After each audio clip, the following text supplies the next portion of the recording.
Foot গধূলি ধাৰাবাহিকখনৰ আজি নিশা হ'বলগীয়া এপিছডৰ প্ৰম' বৰ্তমান মুকলি হৈছে। আজিৰ প্ৰম'ত বাৰু আমি কি দেখিবলৈ পাইছোঁ আহকচোন আমি অকণমান চাই লওঁ। আজিৰ প্ৰম'ৰ প্ৰথম ভাগত আমি দেখিবলৈ পাইছোঁ প্ৰণয়ক দেউতাকে কৈ আছিল আমাৰ ডিমাণ্ড ফাইনেলি সেই কোম্পানীটোৱে মানি ল'লে। তেতিয়া প্ৰণয়ে মাত দিছে মই ঠিক বুজা নাই। পুনৰ আমি দেখিবলৈ পাইছোঁ প্ৰণয়ে কৈ আছিল তুমিও মোৰ পৰা দূৰত্ব বজাই ৰখাৰ ইচ্ছা প্ৰকাশ কৰিছা নেকি। তাৰপিছত আমি প্ৰম'ত দেখিবলৈ পাইছোঁ প্ৰিয়াই কৈ আছিল অনুক তুমি বিৰাজ দাক ফোন কৰিছিলা নে বিৰাজ দাই তোমাক ফোন কৰিছিল। প্ৰম'ৰ একেবাৰে অন্তিম ভাগত আমি দেখিবলৈ পাইছোঁ প্ৰণয়ক দেউতাকে কৈ আছিল হঠাৎ তোমাৰ এই ধৰণৰ প্ৰশ্ন। তেতিয়া প্ৰণয়ে মাত দিছে কথা আছে দেউতা মই খুৰাৰ লগতে কথাটো পাতিম। তেতিয়া দেউতাকে মাত দিছে ৰবা।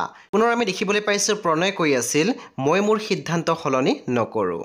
বন্ধু বান্ধৱীসকল আজি নিশা 8:30 বজাত ৰং টিভিত আহিবলগীয়া ফুট গধূলি ধাৰাবাহিকখন খুবেই বেছি ইণ্টাৰেষ্টিং হ'বলৈ গৈ আছে। চ' আপোনালোকে চাবলৈ একেবাৰে নাপাহৰিব। পৰৱৰ্তী আপডেটৰ বাবে আপোনালোকে আমাৰ চেনেলটো ছাবস্ক্ৰাইব কৰি কাষত থকা বেল আইকনটো টিপি দিবলৈ একেবাৰে নাপাহৰিব।